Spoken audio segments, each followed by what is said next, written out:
취업, 노동에 손노동에 종사하는 사람이 많겠죠.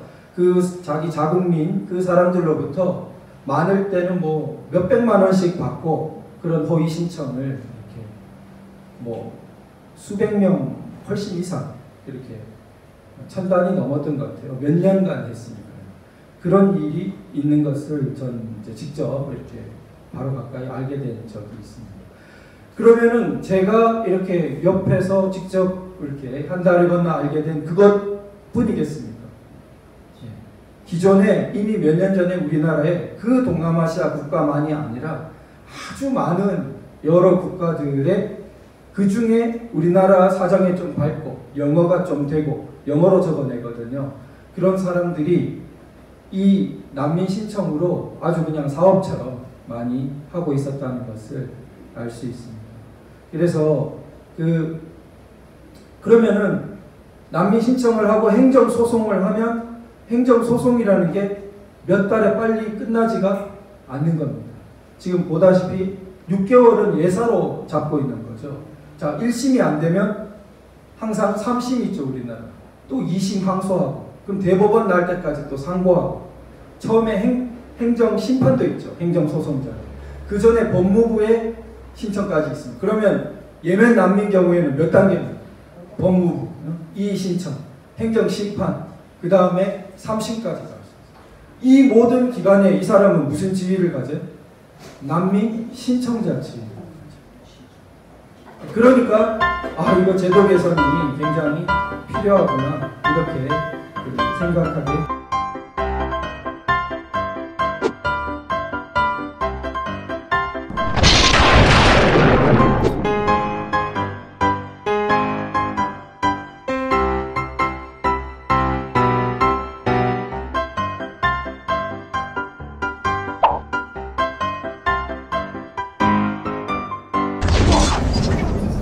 난민 문제를 둘러싼 법과 역사에 대해서 말씀해 주셨습니다. 박수로 환영해 주시기 바랍니다. 네, 안녕하십니까. 네, 무더운 날씨 또 휴가철임에도 불구하고 귀중한 이렇게 시간을 내어 발걸음해 주신 모든 분들께 너무나 깊이 감사드립니다. 오늘 제가 약 30분 정도 안으로 보다 일반적인 총론적인 내용을 하고 이어서 정소영 미국 변호사님께서 보다 각국 현황이라든지 세부적인 내용을 다루어 주시도록 하겠습니다. 법과 역사를 통해 본 난민 문제 이렇게 우리가 살펴보려고 하는데요. 그러면 법과 정치가 긴밀히 연결되어 있다는 말씀은 제가 많이 드렸는데 법과 역사는 또 어떨까? 이게 제가 몇 차례 말씀드렸던 영미의 보통법적인 시각에 따르면 법과 역사가 굉장히 긴밀하게 연결되어 있다고 봅니다. 그래서 그 대표적인 학자 중에 한 분은 법을 동결된 역사다, frozen history다 이렇게 부르기도 했습니다. 뭐냐 하면 우리가 예를 들어 오늘 난민법을 다룹니다. 난민법 이전에는 출입국 관리법이 있었습니다. 그러면 출입국 관리법에서 난민법으로 바뀌는 것이 역사적 사건과 흐름을 반영하고 있겠죠. 그러다 난민법이 무언가 개정이 되었다. 그러면 그것은 하루아침에 허공에서 개정된 것이 아니라 어떤 많은 역사적 사실들이 깔리고 개정이 되겠죠. 그러면은 수백 년이 지나서 후대에 역사를 파악하고자 할 때 그 법의 변천을 보면 주요한 역사의 흐름이 다 거기에 녹아 있는 것이 보통법이고 영미의 역사라는 거죠. 그런데 법을 생활과 관련 없이 정권 가진 사람들이 마음대로 하는 나라에서는 법이 그런 역사를 반영할까요? 예를 들어 북한은 법 따로 완전히 나라 따로예요. 그래서 어떤 학자들이 북한을 연구한다고 하면서 북한 헌법을 잔뜩 봅니다. 북한 헌법을 잔뜩 봐서 북한을 알 수 있는 내용은 얼마만큼일까요, 도대체? 너무나 작고 심지어 오도되기 쉬운 거죠. 이대로 하나보다 하고.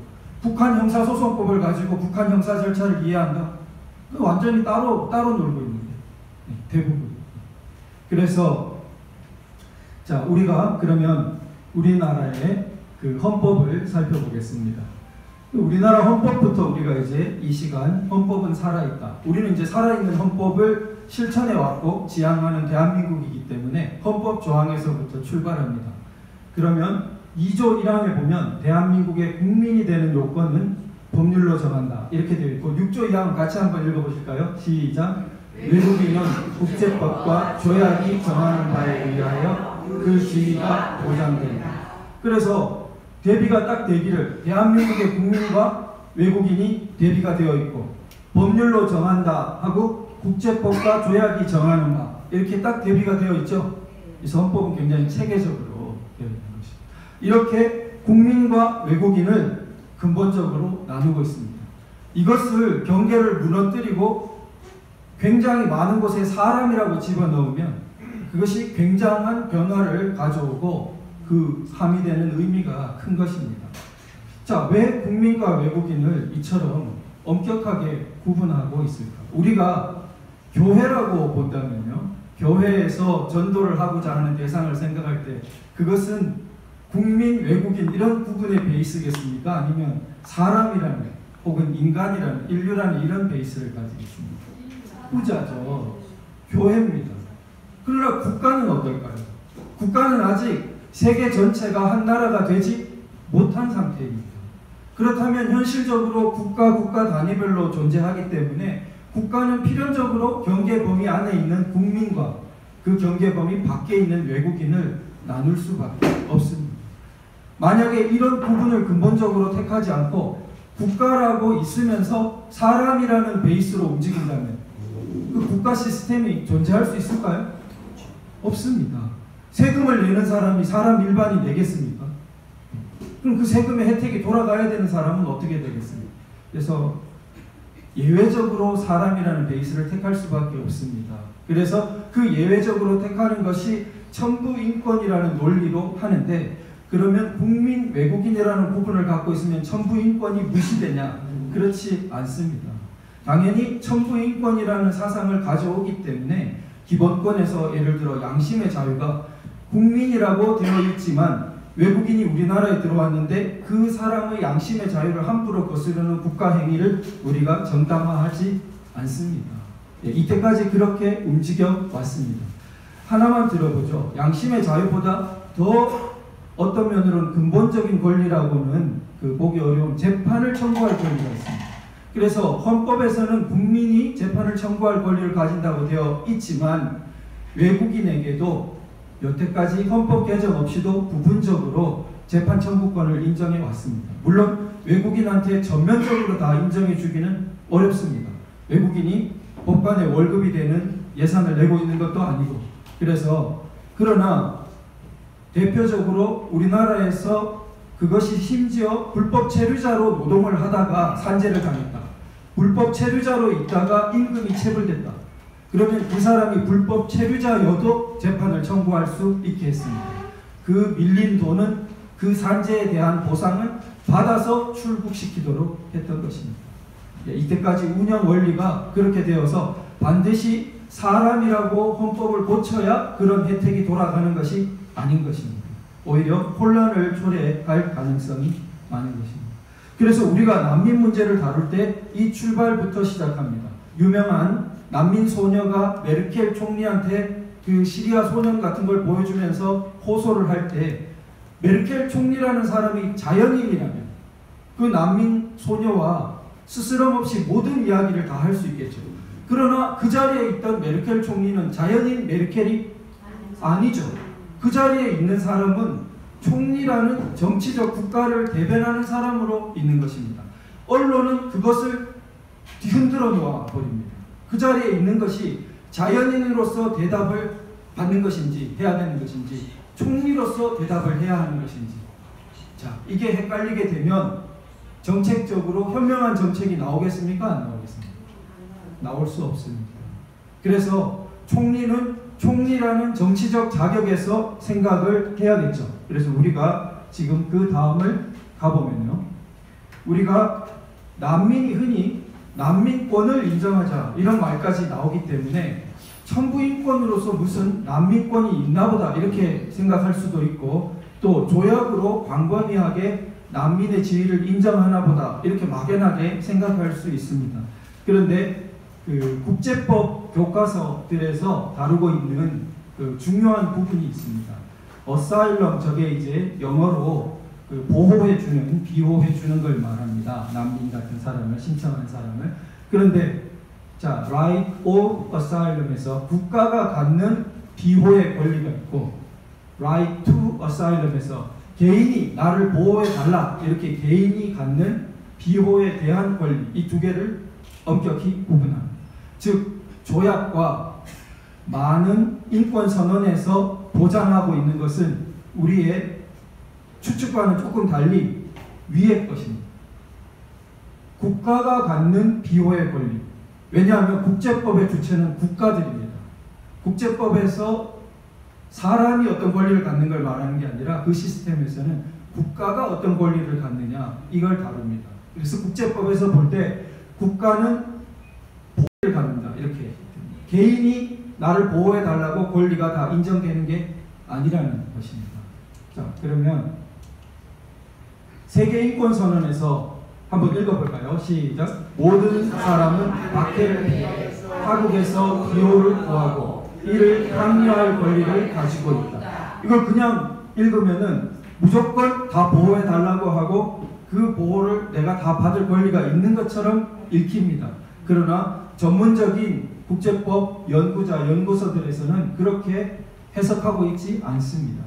이게 특수한 학자의 학설이 아니고 상당히 통설로 받아들여지고 있는 견해입니다. 그러면 여기서 박해를 피해 타국에서 비호를 구하고 이 구할 권리, 이걸 뭐라고 보냐면 다른 나라로 달아날 권리가 있다고 봅니다. 개인이 다른 나라로 도망칠 권리가 있다고 보는 겁니다. 그런데 국가가 그 다음에 이를 향유할 권리, 이거를 어떻게 해석하냐면 국가가 그러면 도망온 사람에 대해서 A라는 국가가 보호해 주려고 합니다. 나치의 박해를 피해서 예를 들어 어떤 사람이 미국으로 도망을 왔습니다. 그러면 미국은 나치의 박해를 피해 혹은 스위스로 온 그 도망자를 보호해 주는데 그 보호해 주는 국가의 권리를 타 국가들이 독일과 동맹을 맺은 국가라 하더라도 그걸 존중해 줘야 된다. 이런 뜻으로 해석합니다. 그리고 비호를 부여받을 개인의 주관적 권리가 아니다. 이렇게 해석하고 있습니다. 우리가 그냥 단순한 생각하고는 좀 다르죠. 그래서 제네바 협약, 이게 이제 우리 난민법을 탄생시킨 유명한 협약이고, 자, 국제적으로 굉장히 중요한 협약인데 이 협약도 제약국들에게 난민을 비호할 의무를 이렇게 지우고 있지 않다. 의무를 지우면, 국가에게 의무를 지우면 개인은 권리를 갖는 거겠죠. 근데 그렇지 않다는 것입니다. 자, 그럼 우리나라의 난민법 연혁은 어떠냐 하면 2012년 저때 제정되고 한참 시기를 두고 2013년 때 시행되었습니다. 그런데 그 이전에, 난민법 이전에는 이와 같은 상황을 규율하는 법이 출입국 관리법이었어요. 그래서 저것은 1963년도부터 제정 시행되어서 오래됐습니다. 그러면 이제 9월 21일 날 변경 예정인데 완전히 난민 문제는 이제 난민법으로 넘기려고 하는 거죠. 그러면 이렇게 넘기기 전에 어떻게 되어 있었습니까? 넷째 줄 보시면 난민의 인정 절차 등에 관한 사항을 규정한다. 이렇게 출입국 관리법에서 규정하고 있었던 것입니다. 그래서 난민법 이전에 난민 문제는 전혀 법적인 근거가 없었냐? 그렇지 않았던 것입니다. 자, 그러면 출입국 관리법에 의한 체계를 보면 난민법보다 훨씬 좀 소략합니다. 간단하게 되어 있습니다. 그래서 난민 인정 신청을 법무부에 하고 법무부가 안 된다 하면은 법무부 장관에게 이의 신청을 할 수 있다. 여기까지입니다. 그런데 그 이의 신청을 해도 안 된다 이렇게 했을 때 그 결정에 대해서 행정심판 청구를 원래는 할 수 없도록 했습니다. 그런데 이게 점차 시간이 가면서 행정심판 청구를 할 수 있도록 변경되었습니다. 행정심판이라는 것은 국무총리 산하에 각 행정부가 한 것을 다시 한번 이렇게 평가를 받을 수 있도록, 판단을 받을 수 있도록 한 제도입니다. 소송하고는 좀 다릅니다. 행정부가 자체적으로 한 번 더 보는 거예요. 그런데 행정소송은 아예 처음엔 인정이 안 됐어요. 그 자격이 없다고. 그러다가 점차 자꾸 행정소송을 받아주는 쪽으로 이 사태가 흘러갔습니다. 난민법이 제정되기 전에도 저게 자꾸 행정소송이 받아주는 쪽으로 이렇게 개별 판사나 이런 사람들이 움직여 갔던 것입니다. 그런 배경이 있습니다. 자, 그러면 이렇게 새로 제정된 난민법을 보면 1조에서 51년 협약, 이게 이제 제네바 협약, 67년 의정서 등에 따라 난민에 관한 사항을 정한다라고 이렇게 규정하고 있습니다. 2조에서 보면요, 이 정의 규정에 4가지 정도가 나오는데 중요한 정의를 여기서 다 볼 수 있습니다. 난민이라고 우리가 하는데 난민은 한마디로 박해가 문제가 돼요. 모국으로 돌아가면 박해 가능성이 있다. 예. 근데 그 박해 가능성의 그 이유가 뭐로 되어 있습니까? 인종, 종교, 국적, 특정 사회 집단 구성, 또 정치적 견해. 여기서 하나 빠져 있는 게 경제적 사유. 난민은 이제 인정이 안 되는 거죠. 자기 나라가 경제적으로 못 사니까 딴 데 난민으로 이제 그거는 안 된다는 겁니다. 자, 이렇게 되어 있고, 이제 난민이 그런 뜻인데 우리가 줄여서 난민 그러는데, 난민으로 공적으로 인정을 받으면 공식적인 말은 난민 인정자입니다. 난민으로 인정이 된 사람이에요. 그러면 왜 저런 표현을 쓰냐면 밑에서 난민 신청자가 있기 때문에, 그러니까 난민을 자기를 인정해 달라고 신청한 사람하고 모든 절차를 거쳐서 난민으로 인정된 사람하고 두 개가 크게 나뉘겠죠.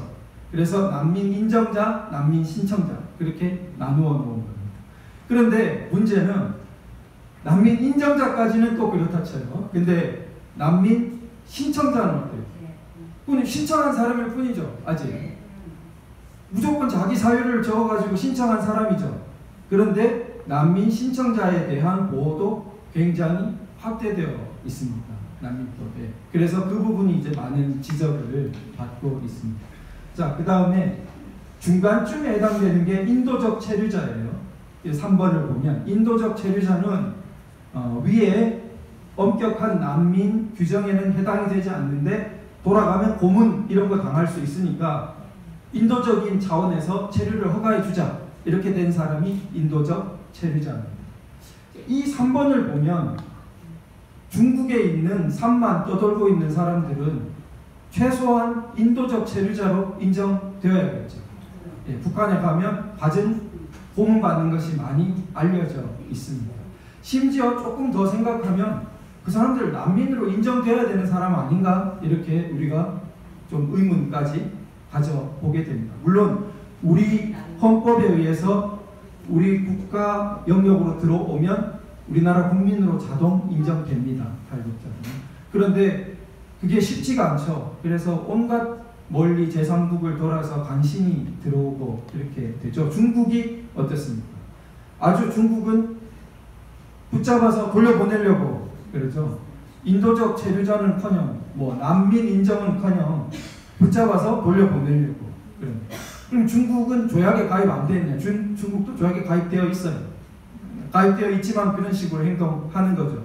핑계는 뭐로 되냐? 핑계는 그 사람들은 경제적 사유로 월경한 사람들일 뿐이다, 이렇게 핑계를 대는 거예요. 그러나 옛날 대기근 때 그런 사유가 좀 있었지만 지금은 탈북하는 사람들의 상당수가 어때요? 북한 체제를 혐오하고 이렇게 다른 세계로 가고 싶어서 오는 사람들이 대다수라고 봐야겠죠. 네, 그래서 그런 부분을 우리가 생각해 볼 수 있고요. 자, 일본의 사례를 우리가 생각해 봐야 됩니다. 그래서 한중일 이렇게 따져볼 때 일본은 어떠냐? 극히 소극적입니다. 그래서 지난해 난민 신청자가 19,600 거의 2만 명인데 인정받은 사람이 20명, 0.1%에 불과해요. 그래서 난민 인정에 극히 까다롭고 엄격하다. 그래서 난민법도 물론 아직 없습니다, 일본은. 그래서 오히려 난민 제도를 강화하고 있다. 난민 신청자에 대해서도 취업 허가에 대해서 더 까다로운 방향으로 이렇게 변경하고 있는 것을 볼 수 있습니다. 그런데 제가 아까 말씀드린 난민 신청자의 처우에 대해서 한번 문제가 있다는 부분 살펴보겠습니다. 자, 우선 보면 생계비 지원이 가도록 되어 있죠. 그래서 저 액수는 대통령령에 따라 변화가 있을 수 있는데 어쨌든 신청자조차도 생계비 지원이 이루어집니다. 그래서 신청일로부터 6개월이 지나면 취업 허가할 수 있다. 이렇게 되어 있어요. 자, 제가 알게 된 사례를 좀 소개합니다. 동남아시아의 어떤 국가에서 온 사람들이 일종의 브로커들을 통해서 난민 신청을 많이 하는 것을 몇 년 전에 알게 됐습니다. 이 브로커인 사람은 대한민국의 행정사인 한 분과 연합을 해서 허위 난민 신청을 엄청나게 많이 하다가 이 대한민국 정부가 굉장히 문제가 있다고 생각해서 잡으려고 하자 체포 직전에 도망가 버렸어요. 동남아시아의 자기 모국으로 도망가 버렸어요. 이 사람들이 주로 이제 뭐 여러 가지 취업, 노동에 손노동에 종사하는 사람이 많겠죠. 자기 자국민 그 사람들로부터 많을 때는 뭐 몇백만 원씩 받고 그런 허위 신청을 이렇게 뭐 수백 명 훨씬 이상 이렇게 1000단이 넘었던 것 같아요. 몇 년간 했으니까. 그런 일이 있는 것을 전 이제 직접 이렇게 바로 가까이 알게 된 적이 있습니다. 그러면은 제가 이렇게 옆에서 직접 이렇게 한 달이 건너 알게 된 그것뿐이겠습니까? 예. 기존에 이미 몇 년 전에 우리나라에 그 동남아시아 국가만이 아니라 아주 많은 여러 국가들의 그 중에 우리나라 사정에 좀 밝고 영어가 좀 되고 영어로 적어내거든요. 그런 사람들이 이 난민 신청으로 아주 그냥 사업처럼 많이 하고 있었다는 것을 알 수 있습니다. 그래서 그러면은 난민 신청을 하고 행정 소송을 하면 행정 소송이라는 게 몇 달에 빨리 끝나지가 않는 겁니다. 지금 보다시피 6개월은 예사로 잡고 있는 거죠. 자, 1심이 안 되면 항상 3심 있죠, 우리나라. 또 2심 항소하고, 그럼 대법원 날 때까지 또 상고하고, 처음에 행정 심판도 있죠, 행정 소송 전에. 그 전에 법무부에 신청까지 있습니다. 그러면 예멘 난민 경우에는 몇 단계입니까? 법무부, 이의 신청, 행정 심판, 그 다음에 3심까지 가죠. 이 모든 기간에 이 사람은 무슨 지위를 가져요? 난민 신청자 지위를 가져요. 그러니까 이거 제도 개선이 굉장히 필요하구나 이렇게 생각하게 됩니다.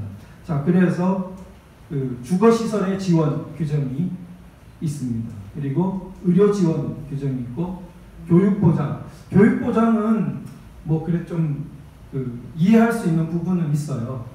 어린이가 같이 동반되어 우리나라에 들어왔는데 방치하면 뭐 더 문제지 않습니까? 인도적 차원에서 그 부분은 조금 고려할 부분은 있는데 문제는 이제 정 변호사님께서 더 많이 다루시겠지만 이슬람 난민 경우에 일반 난민 신청자하고 또 차이가 나는 점이 우리나라가 이민 간 사람들도 그렇고 난민 신청한 사람만이 아니라 이민자 일반이 많은 문제로 이제 유럽의 경험에서 제기된 것이 동화를 거부하고 있다는 거죠. 그 이민 간 나라의 문화에 어느 정도 이렇게 섞이고 동화되어야 그게 그 나라가 유지가 되는데 독특한 제도와 거의 법률 수준의 문화를 가진 그거를 자기가 원천이 되어 온 것을 변화를 거부하고 거기서 섬처럼 있어 버리면은 학교를 아무리 보내본들 의미가 없어지는 거죠. 예. 그래서 그렇게 되면 결국 그 나라 자체에서도 문제가 생기고 이분들도 계속 좌절되는 그 세대가 많아지면서 과격해지는 거죠. 그래서 유럽의 많은 문제의 원천이 되고 있다고 합니다. 자, 그러면 유럽의 연역을 제가 조금 짧게 살펴보면 유럽이 처음에 이전에 페이지가 하나 있었는데 생략돼서 제가 말로 설명드려야겠습니다. 사실은 유럽의 난민의 기원은 1차 세계대전 후입니다. 그래서 1차 세계대전 후에 국제연맹 윌슨 대통령 유명한 그렇게 생기고 극지 탐험가로 유명한 난센이라는 사람이 최초의 고등 판무관으로 임명되었습니다. 그래서 난센 여권이라는 것이 난민 여권처럼 나왔어요. 그 혜택을 처음 입은 사람들은 러시아 난민들이었습니다. 그러니까 러시아에 왜 난민이 발생했냐? 소비에트 혁명이 나고 난민이 발생한 겁니다. 그래서 세계 최초의 난민 발생지는 공산주의 혁명한 소련이었어요. 자, 그게 이제 역사적으로 우리가 하나 짚어봐야 되겠고요. 그 다음 두 번째, 아르메니아 난민. 그 다음 중동 지역 난민. 그 다음이 유명한 독일, 오스트리아 난민. 여기 이제 히틀러, 유태인 박해 문제가 있는 거죠. 그래서 2차 세계대전 후에 그 국제난민기구 헌장이라는 게 생기고 2차 대전 때까지 100만 명이 넘는 그 발생한 난민 중에 각국으로 좀 배분을 했는데 미국이 32만 명 제일 많이 받아들이고 호주가 이때 많이 받아들여서 18만 명, 캐나다가 12만 명, 이스라엘이 12만 명, 프랑스가 8만 6천, 영국이 8만 6천 이 정도 받아들였습니다. 그리고 51년 이렇게 난민 고등 판무관이 생기고 제네바 협약이 생긴 겁니다. 그런데 제네바 협약까지도 지금 보다시피 전부 유럽 지역 내의 난민이었죠. 저 제네바 협약까지도 유럽 51년 1월 이전 유럽에서 생긴 사건으로 자기 대상을 딱 제한하고 있습니다. 51년까지도요. 저 협약. 그런데 67년에 가서 저 의정서가 위에 제한을 없앱니다. 그러니까 그때부터 유럽이라는 또 시기적으로 51년 이전 사건이라는 그 제한이 풀린 겁니다. 그런데 유럽은 이런데 아프리카, 그 다음에 라틴 아메리카, 아랍에서는 난민의 정의를 막 넓히려고 해요. 자, 예를 보면 아프리카 단결기구는 어떻게 넓혔냐? 외국 지배, 공공질서 문란 이런 게 모국에서 일어나면 그것도 난민의 보장. 또 라틴 아메리카 경우에 보면 자국에서 대규모적인 인권 침해가 있으면 또 난민으로 보자. 또 아랍에서는 인도적인 기호 원칙들을 적용하자 이랬습니다. 근데 문제는 이렇게 넓히자 해놓고 아프리카 단결기구 내에 저 라틴 아메리카 그 지역의 국가들 내에 또 아랍 세계, 아랍의 각국들에서 기존의 좁은 의미의 난민들조차 잘 보호해 주냐? 안 하는 거예요. 그거는. 좁은 의미의 난민들조차 저 각국에서 물론 자국도 먹고 살기 피곤하다 그런 이유는 있겠죠. 그러나 그럼 넓히는 건 또 뭐냐 이거죠. 옛날에 좁은 의미의 난민조차도 저 지역의 각 국가들이 보호도 잘 안 했는데 넓히기는 굉장히 넓혀요. 그럼 넓히고 결국 어디가 받아주라는 거예요?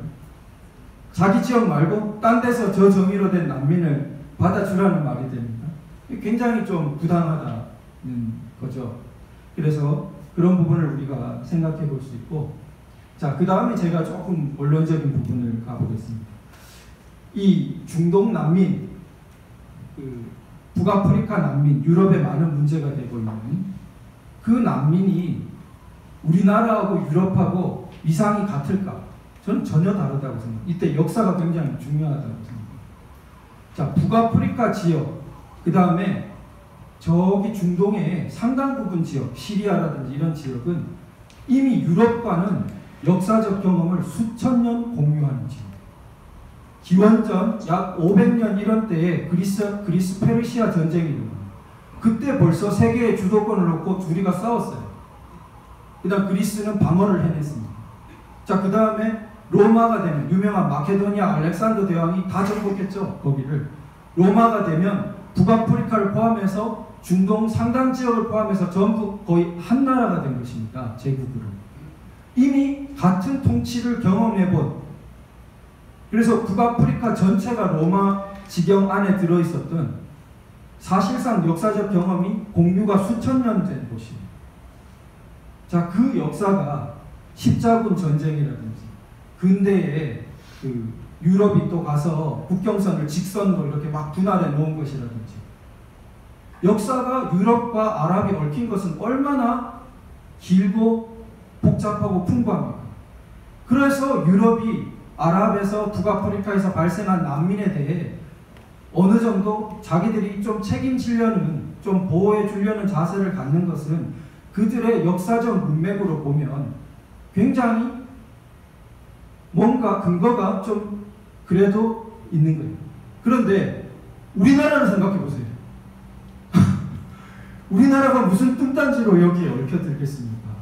우리나라가 아랍 세계하고 관련은 고려 가요에 나와요. 회해압이 내 손을 잡더이다. 거기. 그래서 관련은 있죠, 있기는. 아랍 상인이 그때 활동을 많이 해가지고 고려도 항구를 열어가지고 아랍 상인이 와서 회해압이가 부녀자 희롱한 것이 역사에 남아 있는 것이죠. 자, 유럽과 비교가 안 된다는 거죠. 그런데 이것을 같은 맥락으로 막 적용하려는 것, 그것은 관념적이고 이데올로기적인 태도입니다. 자, 그 다음에 아랍은 굉장히 세계의 많은 문제를 이슬람은 낳습니다. 자, 그런데 그 근원에 우리가 생각해 볼 것이 중세에 굉장히 그 도약을 해서 그 많은 여러 가지 문명도 이루고 자기들의 자부심을 드높였습니다. 그러니까 약 그 7세기, 7, 8세기 무렵부터 그 유럽 근대가 뽑히기 전인 한 1100년대까지 아마 세계에서 아주 제일 강성했던 제국 중에 그 아랍이 1, 2위를 다툴 겁니다. 그 이슬람교가 막 시작한 그 무렵부터. 그래서 이 사람들은 그걸 잊지를 못해요. 그러니까 그때 유명한 아랍 건축물이라든지 또 아리스토텔레스의 저작을 다 번역한다든지 자기들이 갖고 있다가 유럽으로 일부 준다든지 아라비아 숫자라고 알려진 인도에서 숫자를 받아들여서 유럽으로 이렇게 그 교량 역할을 했다든지 여러 가지 자기들의 찬란했던 기억들이 있는데 문제는 유럽이 이렇게 근대로 나아갈 때 거기에 딱 고착됐다는 거예요. 그 중세에. 그래서 변화를 상당 부분 거부하고 있는 것입니다. 그러니까 어떤 면에서 항상 발전의 역설이 있죠. 토인비 같은 사람 보면은 에스키모인들이 그렇게 사는 것은 그 당대 한 10,000년 전에 가장 발달한 문명을 이뤘기 때문에 그렇게 산다고 합니다. 왜냐하면 그 10,000년 전쯤에는 지금도 에스키모인들이 다니는 그 1인 카냐? 뭐죠? 카야. 1인 이렇게. 그렇게 해가지고 한 사람이 능하게 그 사냥을 해서 저장 장치까지 딱 갖춰가지고 그렇게 체계적으로 살 수 있었던 사람들이 없었다고. 수렵 채집 단계로 막 돌아다니는 대부분 단계에서. 근데 그 당시로 보면 엄청나게 발전한 거였지만 거기에 탁 화석처럼 고착된 거죠. 그래서 항상 발전의 역설이 있고 후진국의 역설이 있습니다. 왜냐하면 우리 동성애 문제처럼 이슬람 문제처럼 앞에 사람들이 먼저 간 사람들을 봅니다. 어떤 경험을 겪는지. 그러니까 후발주자의 이익도 있는 겁니다. 저렇게 가다가는 굉장히 어떤 문제가 생기는구나. 이렇게 보고 대처를 하게 되는 거죠.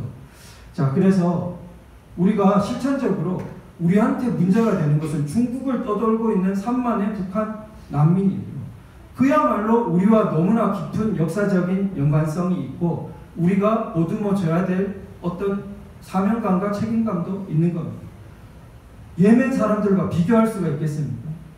자, 그런데 같은 사람이니까 하늘 아래 다 같은 사람인데 창조주가 다 똑같이 만든 사람인데 교회는 그럴 수 있어요. 제가 말씀드렸듯이. 그 국가는 어떠냐는 거죠. 국가가 움직이는 원리가 예멘 사람도 같고 북한 난민도 같다? 국가를 움직이는 원리가 아니죠. 그 부분이 굉장히 혼동을 유발합니다. 우리나라에 어떤 배우가 나와서 그렇게 말하는 것까지는 이해해 준다고 쳐요. 그러나 소위 정치인 혹은 관직에 있는 공인이 그렇게 말하는 것을 예멘인과 북한 난민을 완전히 같이 취급해버린다거나 심지어는 북한 난민은 무시하고 예멘 난민은 중시하는 태도를 취한다는 것은 공인의 세계에서 볼 때는 완전히 본말 전도라는 것입니다. 자, 그러면은 우리나라의 언론이 제가 본말 전도라고 표현한 것을 본말 전도라고 하기는커녕 열심히 찬양하고 저같이 말하는 사람들은 자칫하면 너 인종차별주의자, 너 극우 보수, 이렇게 몰아가기 십상입니다. 그런데 그 홍지수 그 선생님이 많이 그 밝히셨는데 트럼프를 당선시킨 BC의 실체 그 책에서 보듯이 이러한 언론의 모습은 단지 우리만이 아니라 유럽, 미국에서도 굉장히 지금 휩쓸고 있는 언론의 태도라는 거죠. 자, 그러면은 이러한 언론의 태도가 왜 생겼을까? 자, 우선은 하나 생각해 볼 수 있는 것은 그 태도가 결코 우리의 생활적인 감각과 맞지 않다는 거죠. 굉장히 관념적이고 이데올로기적이고 정치 어떤 그 논리죠. 자기의 그 어떤 연결된 정치 세력이 있는 것과 같은. 그래서 그 약 20년 전부터 유럽에서 크게 어떤 그 진영을 나누는 논리가 이미 이 이민자에 대한 그 난민 문제, 난민까지는 아니었고 그때는 이민자에 대한 문제가 크게 그 국론을 갈랐습니다. 그런 것과 관계가 있다고 생각됩니다. 자, 그러면 제가 이 정도까지 마치고 30분 된 것 같습니다. 자, 그러면 그 정소영 미국 변호사님께서 이어서 강의해 주시도록 하겠습니다. 예, 그 뒤에 질의응답 시간 갖도록 하겠습니다. 예, 감사합니다. 잠시 안 쉬셔도 될까요? 제가 그 도 변호사님 강의를 들을 때마다 참 공부가 너무 많이 된다 이런 생각을 하는데 저는 그냥 깊이 없이 가볍게 수박과 텔기식으로 이 해외 문제를 조금 다뤄볼까 합니다. 제가 원래는 미국과 캐나다를 얘기하겠다고 했는데 이유는 제 능력이 유럽까지 하는 것은 도저히 힘들다 이렇게 생각을 했었는데 막상 이 난민법을 들여다보니까 아까 도 변호사님께서 말씀하신 것처럼 유럽이 근원인 거예요. 그래서 이 부분을 조금 터치하지 않고는 넘어가기가 좀 어렵겠다 그런 생각이 좀 들었습니다. 그래서 도 변호사님과 겹치는 부분은 그냥 생략하고 제가 좀 말씀드릴 부분만 이렇게 할게요. 그 독일의 메르켈 총리가 얼마 전에 그냥 언론에 나와서 얘기를 했었죠. 독일의 그 다문화 정책은 실패다 이렇게 얘기를 했습니다. 본인도. 그래서 지금 유럽은 상당히 많은 이제 어려움을 겪고 있는데 일단 제가 아까 그 난민의 정의에 대해서 아까 얘기하셨는데 경제적인 이유로 떠나온 사람들은 난민이 아니고 이민자로 처리를 합니다. 그래서 그런 부분 그리고 또 한 가지는 난민은 그룹으로 보지 않아요. 시리아에서 나왔다고 해서 그 사람들을 다 난민으로 인정하지 않고요. 개별적인 심사를 통해서 굉장히 엄밀하게 다루고 있어요. 그래서 시간이 굉장히 많이 걸리는 겁니다. 난민을 한 사람 인정하기까지. 그래서 그런 부분을 좀 이제 아셔야 되고 그 다음에 그 난민 협약 아까 그 51년 제네바 협약과 67년의 의정서가 있는데 그 협약의 원칙 세 가지가 굉장히 중요합니다. 하나가 이제 비차별에서 non-discrimination, 불처벌에서 non-penalization, 강제 송환 금지에서 non-refoulement라는 게 있는데요. 그러니까 비차별은 그거예요. 난민으로 온 사람은 뭐 인종이나 종교나 뭐 이런 거에 차별받지 않고 똑같이 공정한 심사를 받을 수 있다 이런 거고요. 불처벌은 이제 난민으로 들어오다 보면 이민법을 되게 많이 위반을 하게 되잖아요. 불법으로 들어와야 되니까. 그러니까 그런 거는 처벌하지 않겠다. 이런 게 있고 이제 마지막으로 가장 중요한 것이 강제 송환 금지 원칙입니다. 이 난민들이 들어왔는데 불법적이 아니고 그 나라에서 억지로 그 고통이 보이는 곳으로 돌려보내는 이것은 절대 될 수가 없습니다. 그래서 다른 이 비차별이나 불처벌 원칙은 그 조약을 할 때 우리는 이거는 하기 싫어하고 이렇게 빠져나갈 수도 있어요. 우리는 이거는 안 할래요. 2조 뭐 제 몇 조는 우리는 안 하겠어요. 이렇게 할 수 있는데 강제 송환 금지 원칙 그게 안 돼요. 무조건 난민 협약에 가입을 하면 그 이제 따라줘야 되는데 아까 말씀하신 것처럼 그럼 중국이 가입을 했으면 절대 강제 송환하면 안 되거든요. 원칙은. 근데 지금 중국이 그런 식으로 하고 있다는 것은 정말 지금 인권 비인도적이다 이렇게 할 수밖에 없습니다. 그래서 이제 이 난민 협약에서는 기본적으로 우리나라는 이 난민 협약에 준거해서 난민법을 만들었어요. 그래서 사실 굉장히 이상적으로 아름답게 만들었죠. 근데 이제 현실적으로 이제 그런 문제들이 좀 있고요. 그 다음에 국제법상 난민 문제를 해결하는 게 한 3가지 정도가 있다고 그래요. 첫 번째가 이제 망명국에 동화시켜가지고 정착을 잘 하도록 하는 거. 이게 지금 유럽 방식이었는데 사실은 실패를 했죠. 두 번째는 이제 본국의 상황이 호전돼서 자발적으로 돌아가게 하는 거예요. 이런 경우가 있다고 그래요. 1993년에 3만 명의 캄보디아 난민들이 태국에 머물고 있다가 태국에 이제 킬링필드 이런 게 끝나고 난 다음에 자발적으로 돌아간 경우가 있고요. 아프가니스탄은 2001년에 570만 명이 바깥에 있다가 그냥 돌아갔대. 아프간이 좀 좋아져서. 그리고 2012년에는 기니아에 있던 라이베리아인이 15만 5천 명이 또 돌아간 경우도 있다고 그래요. 그 다음에 이제 제3국으로 이민인데 아까 도 변호사님 말씀하신 것처럼 미국이나 캐나다나 호주 같은 나라들이 이민자들에게 좀 문이 좀 관대하잖아요. 그런 나라들에서 많이 받아주는 32만 명, 뭐 그런 식으로 18만 명 이런 식으로 받아주는 이 3가지 방식이 있다고 합니다. 그 다음 제가 이제 유럽 상황을 이제 잠깐 말씀드리겠습니다. 그러니까 유럽은 1999년부터 2005년까지 Common European Asylum System 해가지고 이런 통합적인 난민 시스템을 우리가 법으로 만들자. 그래서 이 체계 아래 여러 가지 법들을 만들었어요. 난민이 오면 어떤 펀드를 조달해서 이 사람들을 도와줄 것인가.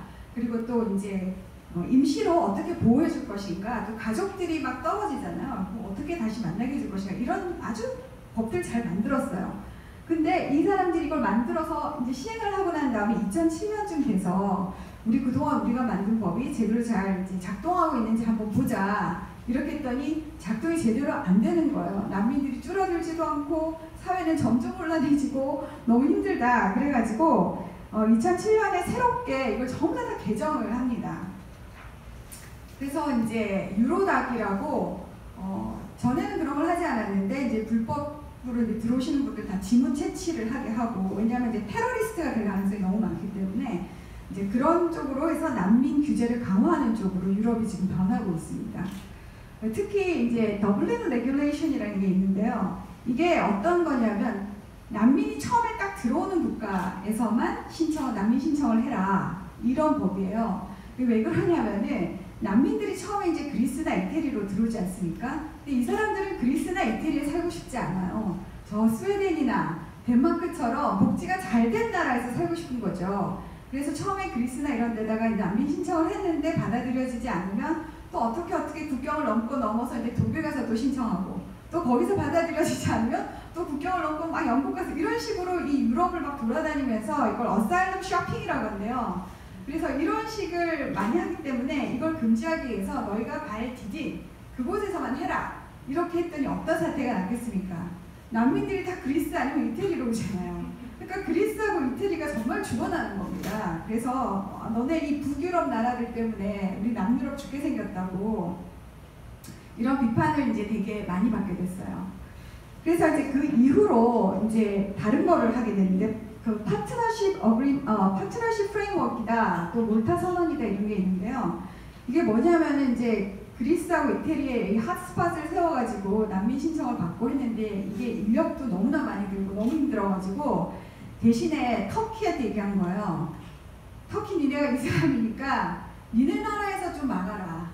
대신에 터키에게 경제 지원을 엄청나게 해주고 터키 국민들한테는 이유를 무비자로 돌아다니게 해주겠다.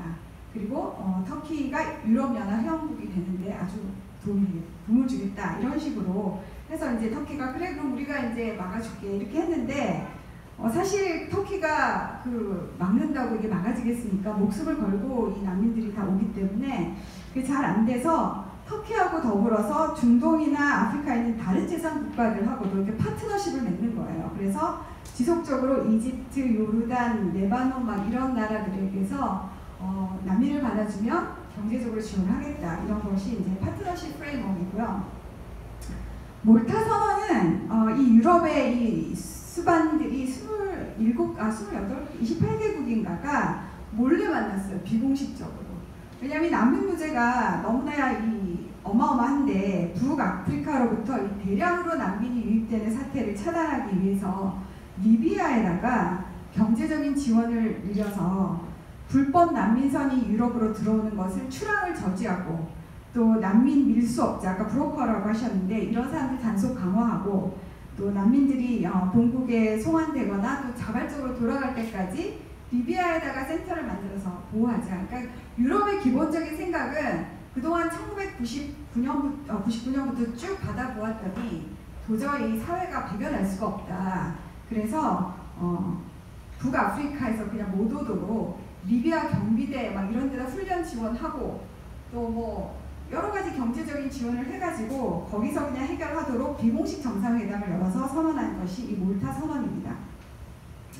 아까도 이제 도 변호사님 말씀하셨지만 유럽은 역사적으로 지을 죄가 많아요. 그래서 이 사람들이 심정적으로 자기들이 식민지 제국 시대에 이렇게 괴롭혔던 북아프리카라든지 이런 중동 아까 막 국경도 마음대로 놓고 했던 그런 것들 때문에 그리고 이제 본인들도 그 유럽의 여러 난민들을 겪었기 때문에 이 사람들에 대해서 굉장히 관용적이고 호의적이었어요. 그래서 인도적인 체류도 허가하고 경제 활동도 하게 하고 그렇게 했는데 이 난민들이 그 나라 문화에 적응을 하지 않는 겁니다.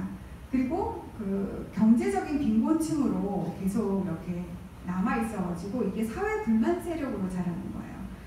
그래서 난민에 대한 굉장히 큰 이제 문제를 갖게 된 거죠. 지금 영국에서 가장 신생아들 중에 신생아 남자아이들 중에 가장 많은 이름이 뭔지 아세요?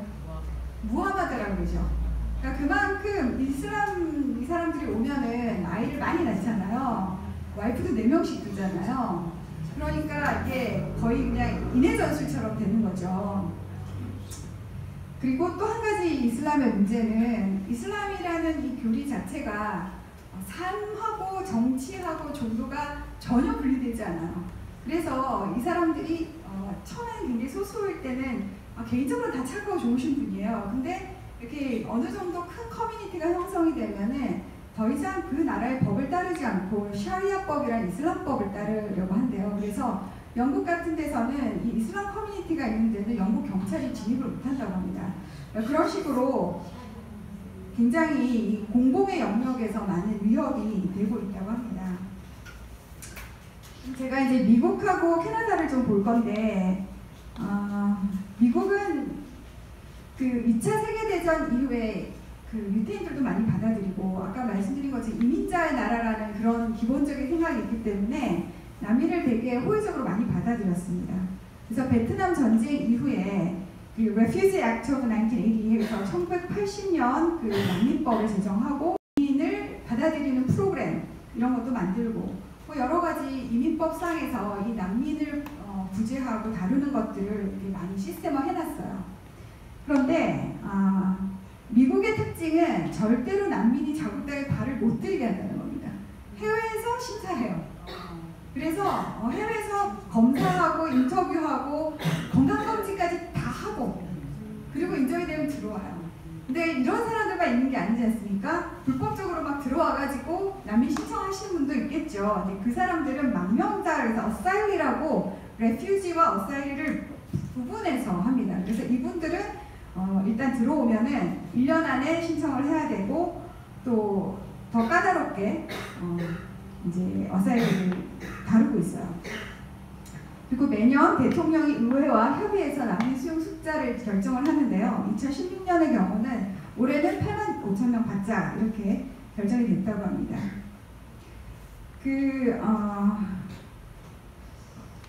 트럼프 미국 대통령이 이 불법 이민자에 대해서 굉장히 강력하게 지금 대처를 하고 있지 않습니까? 그래서 그 트럼프가 취임하고 난 다음에는 행정명령을 통해서 미국의 그 난민 수용 프로그램을 일시 정지를 시켰어요.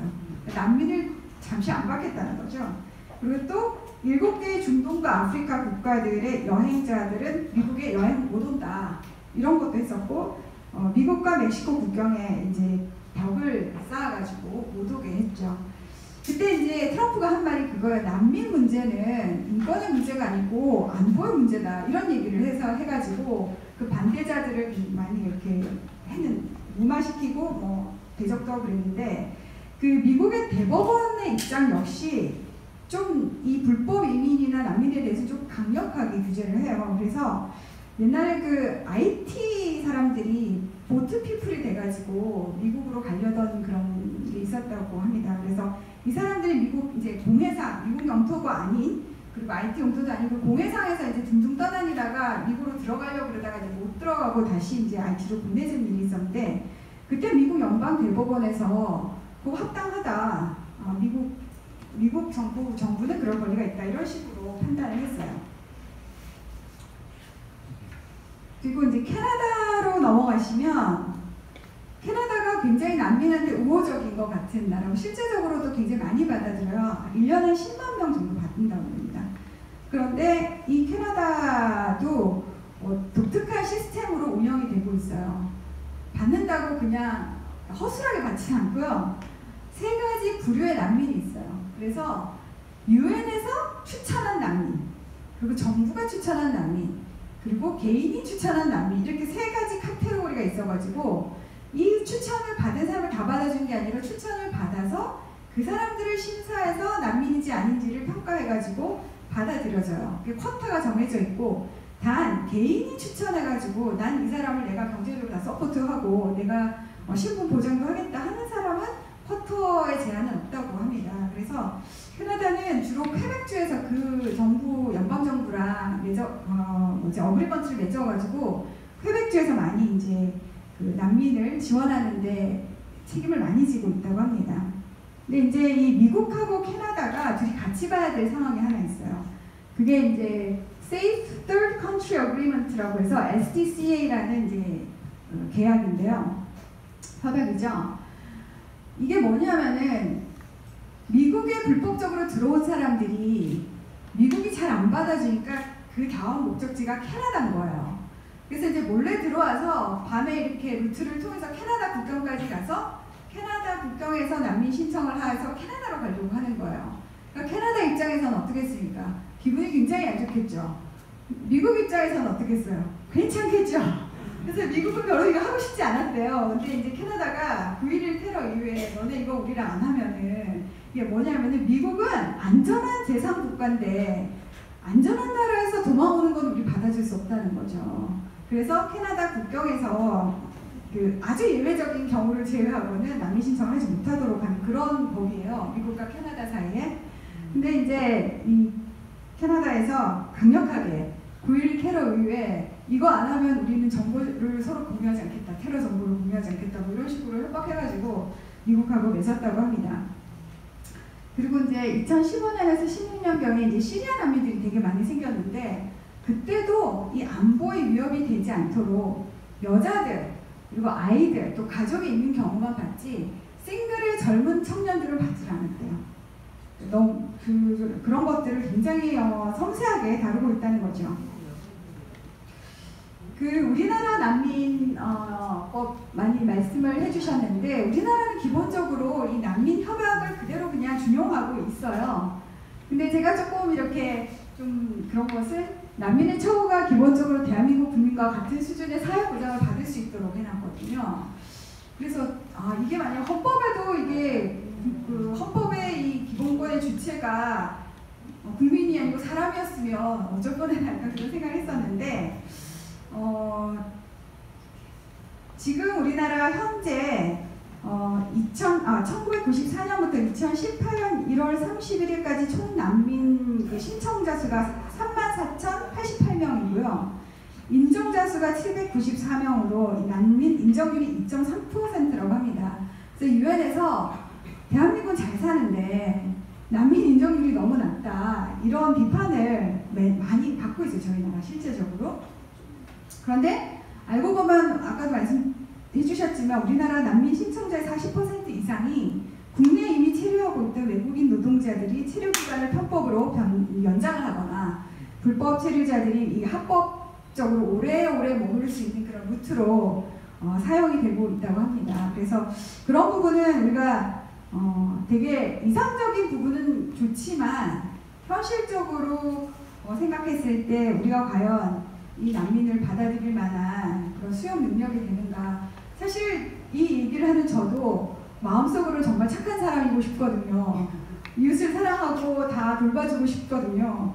근데 또 그걸 차가운 머리로 생각을 하면은 그냥 덥석 받을 수만은 없다 이런 생각이 들지 않습니까?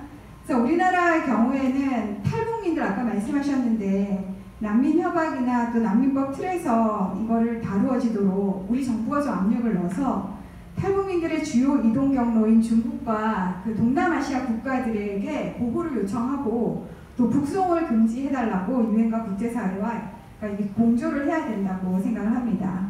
그리고 참고로 독일은 이 난민법을 이용해서 어떤 일을 하느냐면요. 과거에 독일 국적을 가졌는데 딴 나라에 가서 있었거나 아니면 독일의 혈통 있었던 사람들 다 난민으로 받아요.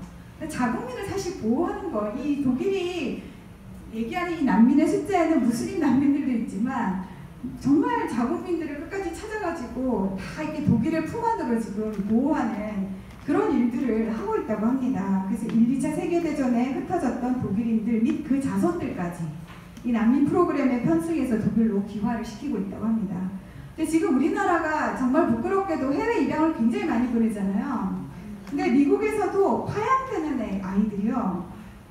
한 25,000명이 지금 떠돌고 있다고요. 미국에서 불법 체류자가 돼가지고 이게 부모들이 무지해가지고 아이가 일정한 나이가 되면은 그 시민권을 얻도록 이렇게 해줘야 되는데 그 과정을 이제 못 해주고 넘어간 경우 또는 이제 파양이 되는 경우 등등 해가지고 미국에서 국적도 없이 떠도는 우리 해외 입양아들이 있고 그다음에 구소련 해체로 중앙아시아에서 무국적자가 된 고려인도 53만 명이 된다고 합니다.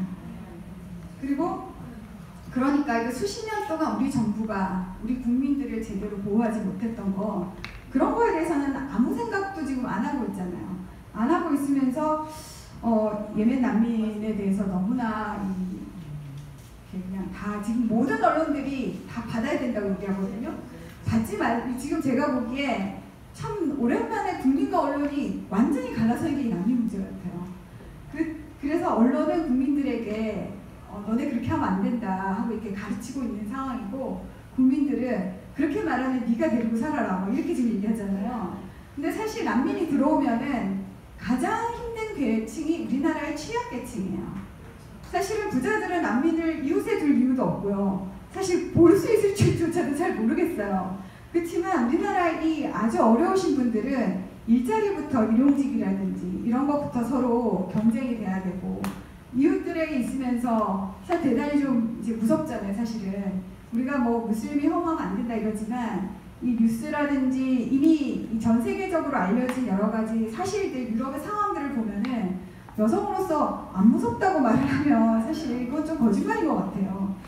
그래서 그런 데에 대해서 국민들에게 충분히 좀 납득을 시키던지 아니면 뭔가 다른 특단의 대책을 내든지 이렇게 하셔야 되는데 그 청와대에서는 별다른 입장 표명이 없고 법무부에서만 지금 노력하고 있으니까 좀 이해해 주시라 이렇게 말을 하고 또 우리가 이렇게 해줌에도 불구하고 다른 유엔이나 이런 데서는 우리를 굉장히 나쁘다고 얘기를 하죠. 왜 제주도에 밖에 못 있게 하느냐. 출도를 시켜야지 이게 인간의 기본권이 거주의자의 자유잖아요. 우리 지금 기본권을 핍박하고 있는 나라가 되어버렸거든요. 그런 식으로 지금 돼서 향후에 이 난민 문제를 어떻게 다룰 것인가를 정말 여러 루트에서 다양한 분들이 의견도 제시하고 생각도 하고 고민을 좀 많이 해야 될 것 같습니다. 자, 결론적으로 난민 이거 어떻게 해결할까? 그러니까 난민 수용에 대한 인프라를 일단 확인을 좀 해봐야 되겠어요. 우리나라가 인프라가 전혀 잘 되어 있지 않습니다.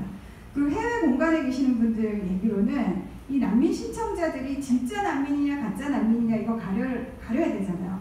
가리려면 이 사람이 본국에서 얼마나 핍박을 받았는지 확인을 해야 되는데 이 사람의 그 인적 상황을 본국에다 갖다 줄 수도 없어요. 갖다 주면 완전히 이 배신자가 되니까. 그러니까 이거 확인하는 것이 거의 불가능하다고 그렇게 얘기를 하시더라고요. 그리고 해외 공간도 되게 일이 많잖아요. 근데 이런 것까지 일일이 쫓아다니면서 이 사람의 뭐 재판 기록이라든지 뭐 이런 거를 다 하기가 현실적으로 인프라가 없다. 제가 그렇게 들었어요. 그래서 이것도 굉장히 문제고요. 그다음에 수용 이후에 사회 적응 및 동화 문제인데 메르켈도 실패했고 제가 미국에서 뭐 오래 살진 않지만 잠깐 살아보니 미국이 그 막 용광로 같이 멜팅팟이라 그러면 막 다 녹아들고 막 다 포용되고 그럴 것 같잖아요. 근데 실제로 살아보면 전혀 그렇지 않더라고요.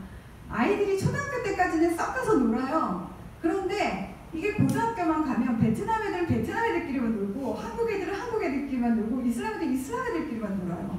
대학 가면 다 더 극명하게 달라져요. 그래서 이게 한 나라에서 그렇게 다양한 이런 문화가 멜팅팟처럼 녹아있는 미국도 이게 쉽지가 않은데 5,000년을 단일민족으로 살아온 우리에게 어느 날 갑자기 전혀 말도 문화도 전혀 다른 이런 분들을 받아들이라고 하는 거는 정말 좀 너무한 거 아닌가? 약간 그런 생각이 좀 들어요. 그래서 이 사회 적응 및 동화 문제를 좀 잘 고민을 해봐야 될 것 같고, 아까 말씀처럼 외국인 난민 아닌 지금 탈북자하고 우리 민족 계열의 난민 문제, 그 문제를 먼저 좀 해결해야 되지 않는가. 그리고 이제 국제사회와의 공조를 강화해서 난민 발생 원천 차단 노력을 해야 된다 그랬는데, 제가 2012년에 미국에서 서점 가서 우연히 책을 한 권 이제 발견을 했는데요. 그 책의 제목이 불법 이민의 부도덕성이었어요. 그리고 그거를 30년 이상 인권 그 법을 공부하고 인권 필드에서 일을 하신 천주교 신부님이 쓰신 책이었어요. 제가 신부님이 이런 나쁜 말씀을 하시다니 이런 생각을 하면서 특이해가지고 그 책을 봤는데, 그 신부님의 논리는 그거예요.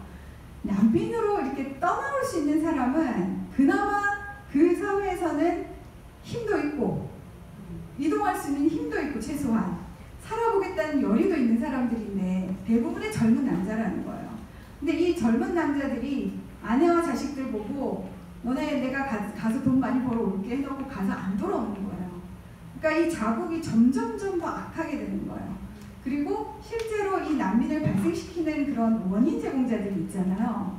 그런 원인 제공자들에 대해서 국제사회가 강력하게 응징을 해가지고 못하도록 하고, 그 나라 안에서 난민 지원 센터도 만들고 경제 복구도 해주고 하는 그것이 그 나라를 살리는 것이지, 그 나라에 있는 그나마 얼마 안 되는 인재가 다 딴 나라 가버리면 그 나라 어떡하냐고 그분이 그렇게 써놓으신 거예요. 그래서 제가 이 참 대단히 새로운, 그때 2012년에 제가 난민에 대해서 이렇게 생각하리라고는 상상하지도 않고 그냥 정말 특이한 시각이다 이렇게 생각을 했었는데, 제가 요즘 그 책이 다시 생각이 나고, 그래서 우리가 국제사회에 어떻게 공조할 것인가, 지혜롭게 진짜 난민을 근절시키고, 세상 누가 자기 고향 떠나서 타국에서 고생하고 싶겠습니까? 조금만 살 정도만 돼도 아마 그 고향이 남아있을 거예요. 그러니까 그 고향이 살 수 있도록 우리가 어떤 노력을 해야 되는가, 그걸 좀 봐야 될 것 같고, 제가 이거 끝나고 나면 이 국내 우리나라 난민법이 제정된 그 배경 같은 거, 취지 같은 걸 조금 설명을 해주실 분이 나오실 건데, 어쨌든 이 난민법이 사실 협약을 거의 그대로 갖고 온 거라 우리 현실에 조금 안 맞는 부분들이 있어요. 그래서 그 부분들은 이번 이 예멘 난민 사태를 통해서 조금 개정을 해야 되지 않을까 그런 생각이 듭니다. 네, 감사합니다.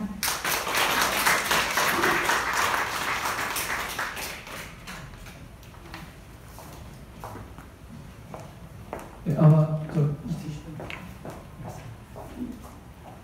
네, 저기 지금 1시간 동안 열띤 강의 들었는데요. 저희가 10분 정도 쉬었다가 아까 말씀하셨던 그 황우여 전 국회의원 비서관이시고 지금 유 변호사이신 이지혜 변호사님께서 국내 난민법에 대해서 간단하게 브리핑해 주시겠습니다. 네, 10분 동안 쉬겠습니다. 채운 두 사람이 있습니다. 누굴까요? 네, 황우여. 네, 맞습니다. 황우여하고 박근혜 대통령입니다. 두 분만이 유일하게 이제 2년 임기를 다 채우셨는데 이유가 있습니다. 공통된 이유가 있습니다. 뭘까요? 네, 간단해요. 그 임기 2년 동안 모든 선거에서 이겼기 때문입니다. 그리고 이제 박근혜 정부에서 이제 저희 원님께서 사회부총리兼 교육부 장관을 역임하셨는데, 사실 그것에 비해서는 인지도가 그렇게 높은 편이 아니시고요. 늘 이제 국회 선진화법으로 이제 비난받으시고, 또 이제 최근에 이 예멘 난민 사건 때문에 이제 난민법을 제정하신 분이라 해서 좀 이제 비난받는 것이 사실 안타까워서 이 자리에 섰습니다. 네, 그 이해창 총재님과 함께 이제 정치권에 입문하셨고, 사실 이제 기독교 정치인이세요. 그래서 그 저희가 지난 시간이었던 것 같은데 재원 국회 기도문을 다 같이 읽었잖아요. 저희 의원님도 그것을 굉장히 중요하게 생각하시고, 또 그 정신을 이어나가기 위해서 국회 조찬 기도회를 오랫동안 국회에서 이끄시면서 매달 한 번씩 여야 국회의원들과 함께 예배드리셨고, 또 저희 의원실에서 자체적으로 그 재헌국회 기도문을 제작해서 오시는 이제 목사님들께 선물로 이제 드려왔습니다. 그래서 판사 출신, 그러니까 판사, 감사위원, 국회의원 이렇게 거의 40년 가까이 공직 생활을 하시면서 상당히 나라를 위해서 많이 봉사하셨고 또 이제 기독교적 가치를 지키기 위해서 노력하신 부분들이 굉장히 많이 있습니다. 이명박 정부 때나 박근혜 정부 때 뭐 이슬람 문화라든지 이슬람 자금을 들어오는 그런 정책들을 했을 때 저희 의원님께서 알게 모르게 이제 그 정책들을 막기 위해서 많이 노력하셨고 뭐 총리에게 직언하신 경우도 많이 있고요. 그래서 뭐 이분이 이슬람에 대해서 반대하다거나 뭐 이슬람 난민들을 받아들이기 위해서 난민법을 제정한 것은 절대 아닙니다. 그래서 그런 오해들을 하지 않으셨으면 좋겠고 또 사실 이런 40년 가까이 많은 노력을 하셨음에도 불구하고 뭐 국회 선진화법이라든지 지금 이런 난민법 제정으로 인해서 그분이 전체적인 그런 평가를 받는 것이 저는 좀 개인적으로 좀 안타까운 마음이 듭니다. 난민법에 대해서 말씀드리면 이제 2009년도에 난민법이 발의됐는데 이제 국회에서 본회의를 통과한 건 2011년도 12월이고요. 상당한 기간 동안 사실 이제 뭐 그 2009년 전부터 사실 유엔 난민기구 한국 대표부와 대표부에서 굉장히 많이 저희 의원님 인권에 관심이 많으셨기 때문에 저희 의원님께 많이 요청을 하고 이제 로비를 한 것이죠. 그리고 이제 난민인권 단체에서도 함께 저희 의원님께 이 난민법을 꼭 제정해달라고 오랫동안 요청을 한 것이고, 그래서 국제적 기준과 이제 국내 사항에 맞게 여러 번 수정을 거쳐서 2011년도 12월에 이제 본회의를 통과하게 된 것이고, 제가 알고 있는 연도와 좀 다르던데 제가 알기로는 2012년 7월부터 법무부에서 시행된 것을 알고 있습니다. 어쨌든 그때부터 그래서 이제 저희가 아시아에서는 최초로 그리고 유일하게 독립된 난민법을 이제 한국이 가지게 되었는데요. 어떤 인권 선진국, 우리가 경제 대국인 만큼 이제 인권 선진국으로서의 면모를 보여줘야 한다는 취지도 있었고, 사실 유엔 난민 기구에서는 이것을 굉장히 큰 업적으로 여기고 있습니다. 이걸 한국에서 이 난민법을 제정했다는 것에 대해서. 그래서 지금 현재 유엔 사무총장이신 안토니오 구테레스가 그 당시에는 유엔 난민기구 최고 대표셨거든요. 그래서 그분이 직접 한국에 오셔서 당시 저희 새누리당 대표셨던 하우영 의원님을 만나서 이 난민법을 제정해 주신 것에 대해서 굉장히 감사를 표했고요. 그럼에도 불구하고 한국의 난민 인정률이 낮다고 그분이 지적도 하셨습니다. 그 자리에서. 그때 저희 항우여 새누리당 대표께서 대답하신 것은, 그렇다면 유엔 난민 기구도 중국에 있는 우리 탈북자들의 난민 지위를 더 많이 인정해 달라. 그러면 우리가 국내에서도 난민 인정률을 높이는 데 힘쓰겠다라고 답변을 하셨습니다. 최근에 이제 이 문제 때문에 항우영 의원님께서 그 미래한국과 이 문제를 가지고 인터뷰를 하셨는데, 그것을 보시면 또 그분의 생각을 더 잘 아실 수 있을 거고요. 거기에도 좀 언급되어 있지만, 이제 저희 항우영 의원님이 항상 이제 난민법 취지에 대해서 말씀하실 때 첫 번째로 얘기하는 것은, 우리나라도 나라를 잃었을 때 많은 사람들이 만주나 하얼빈이나 일본, 미국에 그 당시에는 난민이란 개념이 없었기 때문에 난민과 같이 살았다라는 점 많이 강조하시고, 또 우리 도 변호사님, 정 변호사님 얘기하시지만 이 난민은 돈 벌러 오는 사람들이 아닙니다. 뭐 피난민이라든지 이주 노동자가 아니라 정치적, 종교적 박해를 피해서 온 분들이고, 사실 저희 의원님은 그런 이슬람 국가에서 박해받는 기독교인들을 보호하기 위해서 이 법을 만드신 것이고요. 그리고 인텔리도 있다라는 것이죠. 그 난민을 입증하는 것이 당사자에게 있기 때문에 사실 당사자가 자신이 난민이라는 것을 입증하기가 사실 쉽지가 않습니다. 그리고 이제 계속 저희가 이 난민을 얘기하면서 이렇게 가난한 사람, 돈 벌러 온 사람으로 자꾸 이제 오해를 하시고 혼돈을 하시는데요. 그 난민 중에는 변호사, 의사, 정치인, 그런 인텔리들이 많이 있다라는 점인 거죠.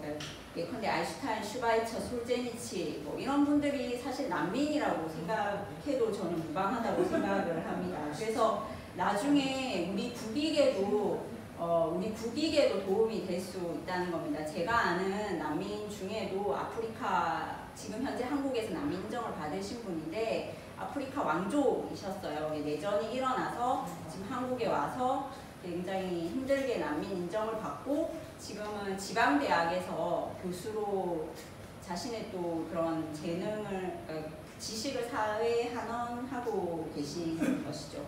그리고 끝으로 제가 말씀드리고 싶은 것은, 그러니까 너무 걱정을 안 해도 된다는 차원에서 말씀을 드리고자 한다면, 계속 말씀하셨지만 우리나라 난민 인정률이 굉장히 낮습니다. 이제 정 변호사님이 이제 올해 1월까지 아까 통계하셨죠. 저는 최근까지, 그러니까 2018년도 6월 통계까지 보면은 난민 인정률이 더 낮아졌습니다. 2.02%로 더 낮아졌고요. 그리고 2017년도 작년 한 해 인정률은 1.5%밖에 되지 않습니다. 도 변호사님이 일본은 0.1%밖에 안 된다 말씀하셨지만 대신에 일본은 유엔 난민 기구에 돈을 많이 냅니다. 9천억 원에, 그러니까 그 유엔 난민 기구에 돈을 내는 나라 중에 4위 정도 기록을 하고 있습니다. 그런데 이 전 세계 난민 인정률은 37%가 넘는다고 합니다. 그것에 비해 저희 나라는 아직까지 매우 낮고, 또 법무부, 앞서 말씀드렸지만 자신이 난민이라고 입증하는 것이 당사자에게 있기 때문에 그것이 당사자가 입증하는 것이 굉장히 어렵고, 또 우리 법무부 직원들 굉장히 유능하고 또 깐깐하고 꼼꼼하기 때문에 쉽사리 또 난민 인정을 해주지 않습니다. 그리고 이제 도 변호사님께서는 이제 우리는 아랍과 역사적, 문화적 상관이 없다고 말씀하시지만 사실 그것과 별개로 지금 이 난민 문제가 피할 수 없는 문제라고 저는 생각합니다. 전 세계가 지금 직면하고 있고 정말 모든 나라마다 그 문 앞에 난민들이 몰려오고 있는 상황이기 때문에 제가 유엔 난민 기구 들어가서 통계상을 봤는데 지금 전 세계 110명 중에 1명이 강제적으로 집과 조국을 떠나야 하는 실정이고, 2017년도 작년 한 해만 해도 2초에 1명이 강제 실향민이 되고 있는 상황이고, 그래서 지금 전체 강제 실향민 수가 6,900만 명, 태국 인구와 맞먹는 수준이라고 합니다. 그래서 저는 이것이 지금 피할 수 없는 문제이기 때문에 우리는 안 된다, 문 닫겠다라고 하기보다는 사실 좀 왜 이런 법을 만들었냐 이렇게 비난하기보다는 그럼 지금 우리가 어떻게 해야 할 것인가, 어떻게 바라보고 어떻게 대처해야 할 것인가 하는 좀 방향으로 갔으면 좋겠습니다. 네, 감사합니다. 저희가 논의 시작하기 전에요. 이재 변호사님 들어가야 될 것 같아요. 네. 제가 사실은 오늘 우리 이재 변호사님이 안 오겠다는 거예요. 솔직하게 말하자면.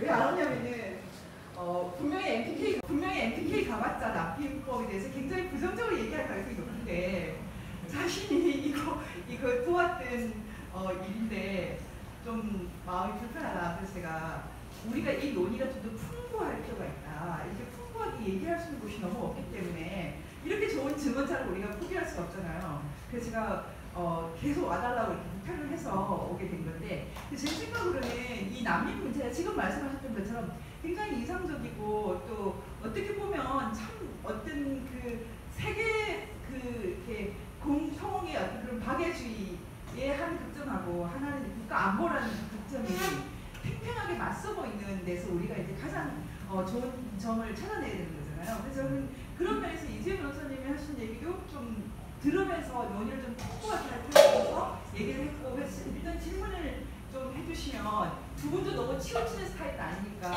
다른 데보다 우리가 굉장히 좋은 얘기를 할 수 있을 것 같습니다. 질문? 네, 질문 좀 할게요. 마이크.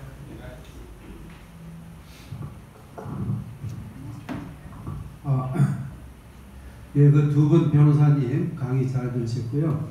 그다음 우리 황우여 우리 보좌관님 좋은 말씀을 해주셨습니다.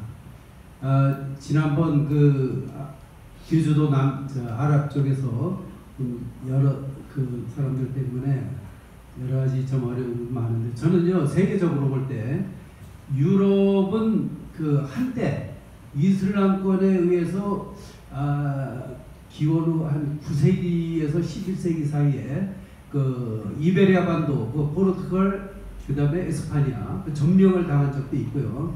그 다음에 동쪽으로는 그 이스탄불로부터 불가리아, 소피아, 그 다음에 헝가리까지 상당히 이슬람권이 전성기 시대 유럽을 거의 뒤흔들다시피 해서 점령을 했었습니다. 그 문화가 지금도 많이 잔재해 있기 때문에 유럽은 자연스럽게 많이 동화도 시켰고, 그 다음에 지금은 프랑스에도 상당한 이슬람이 들어와가지고 굉장히 그 고민도 많이 하는 것 같습니다. 아까 변호사님 말씀하셨지만, 그래서 20개국이 그 몰타 선언이라는 걸 해가지고 막 리비아에서 일시적으로 좀 어떻게 제한되는 그런 얘기를 많이 나누고 있는데, 저는요 지금 미국이나 캐나다 같이 좀 더 뭔가가 합리적으로 실용적으로 통제를 해 가면서, 자, 그 쿠바에도 그 운동 잘하는 선수들이 많아요. 그럼 야구 선수 이런 난민들은 잘 수용도 하고, 그 다음에 경제도 도미니카, 하이티, 뭐 서인도제도 여러 나라들이 있잖아요. 그런 못 사는 이런 사람들을 다시 근로자로 활용도 할 수 있고, 이렇게 국익을 위해서 하는 거는 참 바람직하고, 뭐 10만이 되든 20만이 되든 자국의 이익을 위해서는 얼마나. 자, 우리나라 현실로 들어와가지고, 자, 난민법을 제가 어떻게 된지 읽어보지도 못하고 몰라요. 근데 자, 우리나라 현 시점에서 과연 어떻게 우리나라가 이 사람들을 받아들여서 10년 후, 20년 후에 어떤 신앙적인, 우리나라는 아직도 기독교 신앙, 불교 신앙, 우리나라 물론 헌법에는 국교는 인정하지 않는다고 되어 있습니다. 물론 종교는 다 자유가 돼 있어요. 하지만은 그 이슬람의 종교는 우리가 볼 때 너무나 혐오스럽고 정말 우리나라 민족성을, 배달의 민족을 확 뒤집을 수 있는 그런 위험한 종교입니다. 제가 볼 때는. 제가 기독교라서 그러는 게 아니라, 그래서 이것을 잘 생각을 해서 난민 무조건 불쌍하다 생각하면 안 되죠. 이 사람들이, 건전한 청년들이 또 4명씩 뭐 일부 다처제 둬가지고 10년 후, 20년 후 우리 대한민국이 어떻게 되겠습니까? 그게 걱정이 되는 거죠. 그래서 저는 유럽 스타일식의 난민보호법, 이것도 저는 반대하고요. 미국, 캐나다식으로 아까 좋은 말씀하셨어요. 그런 식으로 우리나라 경제 앞으로 장래 이렇게 해서 통제를 해 가면서 너무 지나친 일본식으로 하는 것보다는 미국, 캐나다식으로 우리의 딱 실정에 맞는 이런 것을 잘 추구하되, 난민법은 정해져 있지만은 그 현 정부라든가 관계자들이 좀 더 디테일하게 분석을 하고 장기적으로 여러 종교계, 학계 여러 분야들하고 잘 상의를 해가지고 진짜 우리나라 국가 현실에 맞는 그러한 난민을 수용해야만이 돼야 될 텐데, 이거 정말 기도하면서 잘해야 될 거라고 저는 생각합니다. 네, 저희가 그래서 지금 네. 좀 의견을 주셨는데요. 죄송하지만 의견은 최대한 짧게만 말씀해 주시고 저희가 질문을 좀 해야지. 아직 너무 의견이 감사합니다. 제가 좀 길었는데요. 결론은 우리나라 현실에 맞는 그런 난민법을 잘 하자는 거예요. 예, 감사합니다. 저 하나 여쭤보고 싶은데, 저희가 지금 강의는 이게 유튜브로 이렇게 나가는 걸로 알고 있는데요. 토론은 어떻게 돼요? 지금 사실은 그래서 제가 지금 자르고 있었어요. 그래서 토론도 사실은 지금 토론까지 오늘은 이게 너무 좀 필요해서 외부로 내보내고 있거든요. 지금 그래서 얼굴은 안 나가시면 두 분 얘기만 나오는데, 그래서 좀 이렇게 두 분의 얘기를 듣고 싶어 하기 때문에 질문을 좀 짧게 해주시면은 반문을 해주시면은 얘기를 좀 풍부하게 하고, 이 시간은 짧게 하겠습니다. 그러면 혹시 다른 질문이 있으면은, 의견은 너무 감사드립니다. 혹시 근데 의견이 있으시면 짧게만 얘기해 주시고요. 질문을 주시면 감사하겠습니다.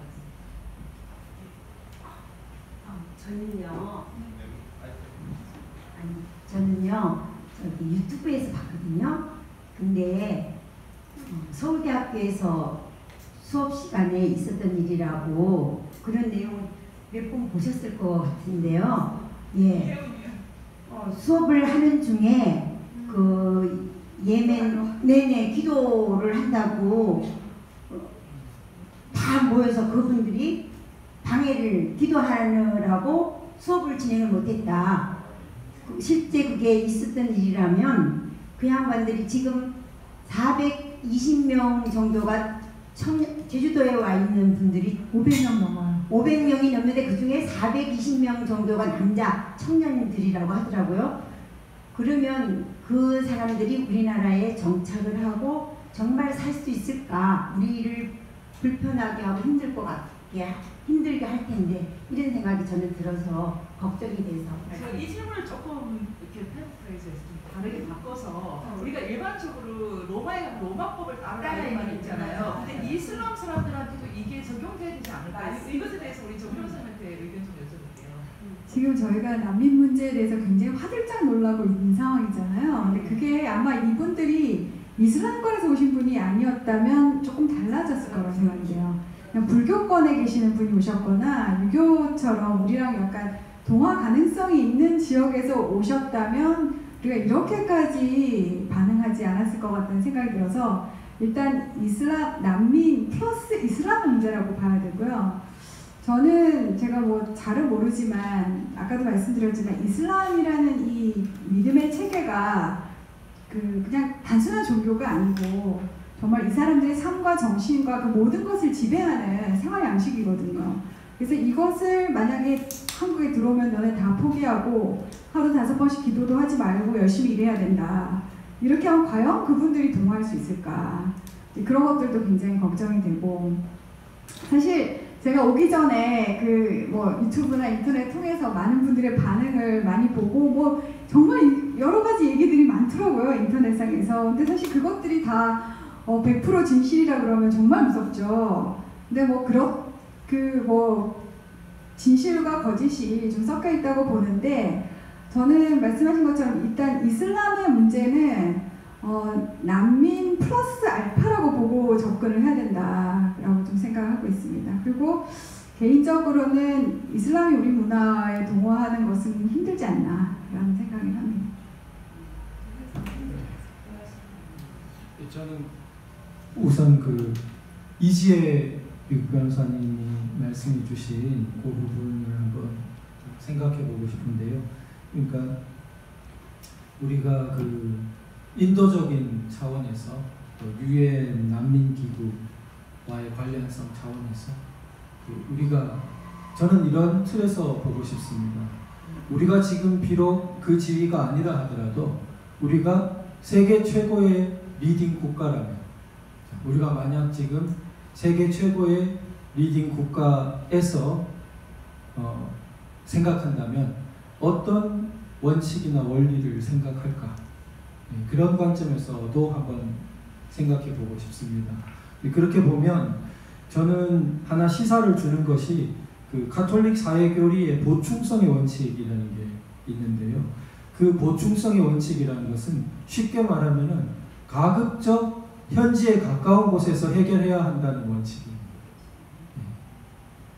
예를 들어 어떤 사회 문제가 생기면 그 문제가 생긴 가까운 지역 공동체가 먼저 그것을 해결하려고 노력해야 되고 그것이 도저히 안 되면 보다 큰 지역 단위가 개입하고 그래도 안 될 때 또 보다 큰 지역 단위가 개입하고 이건 굉장히 작은 원칙 같지만 심각하게 생각해 보아야 할 문제 같습니다.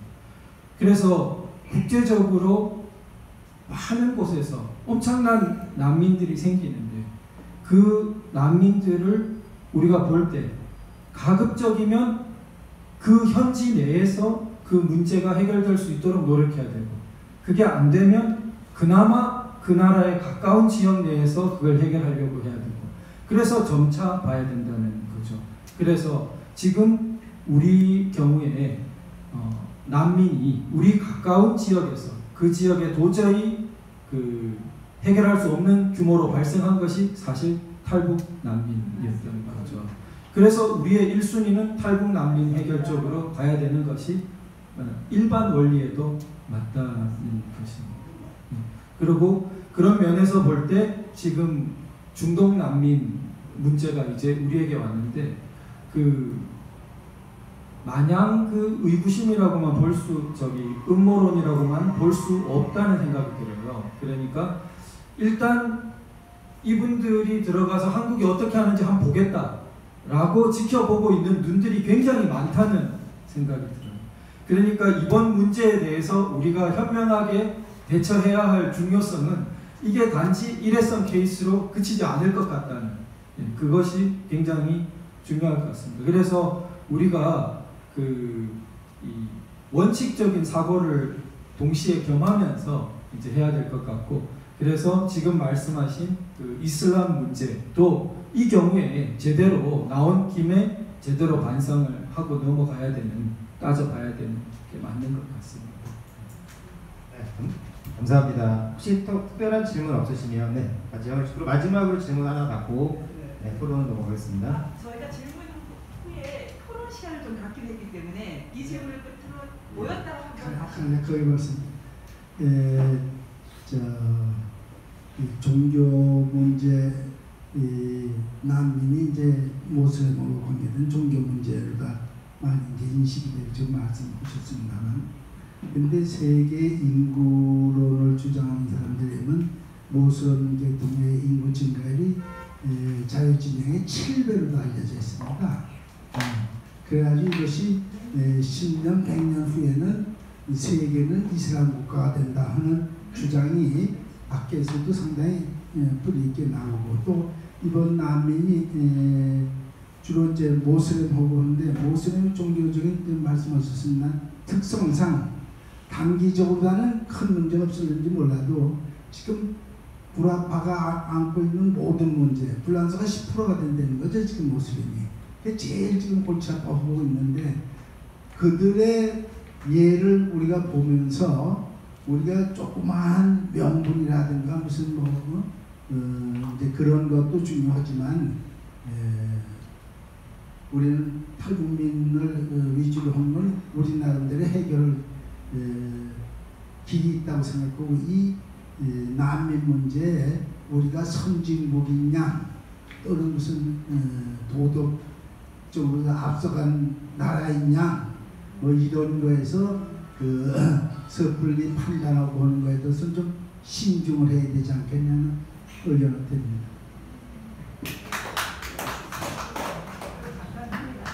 네, 감사합니다. 그러면 저희 이제 에픽게이 월요 공개 강좌 보시죠. 토론하는 좀 시간을 갖도록 하겠습니다. 네, 그래서 생방송 이제 그만해 주시고요.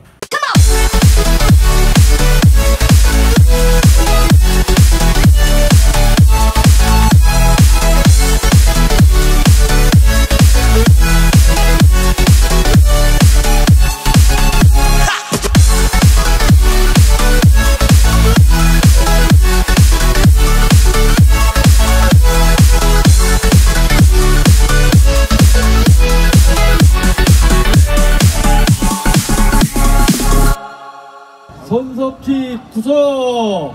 구속!